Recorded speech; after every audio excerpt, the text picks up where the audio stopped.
Você já se perguntou qual a importância das abelhas? É bom ficar esperto porque elas são responsáveis pela polinização, que é o processo que faz as plantas darem frutos. O grande produto que ela nos fornece não é um produto como mel, pólen ou a cera. O principal serviço que ela fornece para a humanidade é a polinização das plantações, né? E das plantas em geral, e das plantas silvestres e das plantas produzidas. Então, as pessoas, quando falam em abelha, eles logo pensam em mel, mas não é o principal produto. O principal produto é a polinização e a manutenção da biodiversidade.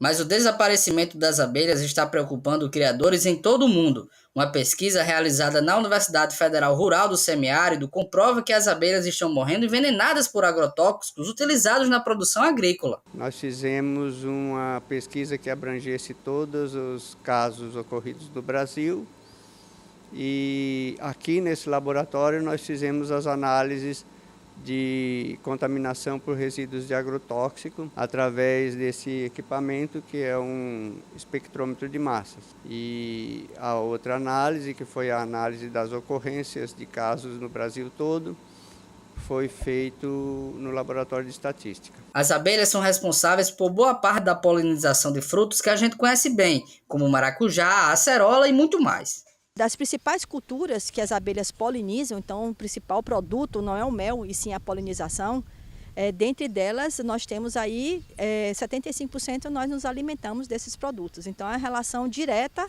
com as abelhas nesse sentido.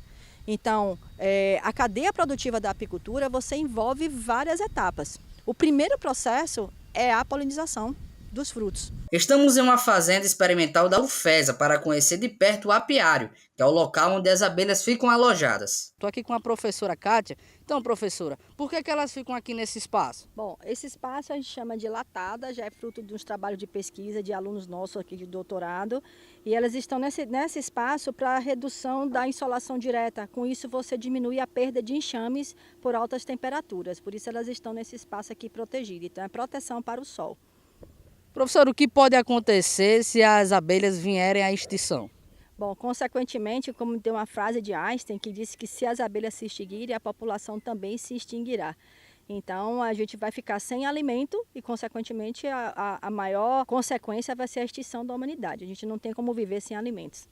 O impacto principal é a queda da produção agrícola, né? Isso no futuro, se tornar uma coisa ostensiva, pode diminuir a produção agrícola, aumentar o preço das mercadorias e aumentar vamos dizer assim, a fome no mundo. No mundo existem em torno de 20.000 espécies de abelhas, mas apenas 600 são catalogadas. O Brasil é o país que mais utiliza agrotóxicos. E esse uso em excesso pode causar danos às abelhas, mas também aos seres humanos. De modo geral, ele tem um efeito cascata, né? Por exemplo, você tem um efeito com as abelhas, que você pode causar realmente extinção, não só das colmeias, como a extinção de outros polinizadores também, de um modo geral. Você tem abelhas, você tem vespas, você tem morcegos, beija-flores, e você pode levar à extinção de algumas espécies de abelhas nativas e a extinção ou a mortandade em massa de colmeias, né, que a gente chama a morte massiva por efeito dos agrotóxicos aplicados em grandes plantações. E aí também tem os efeitos nocivos nos humanos e em outros animais.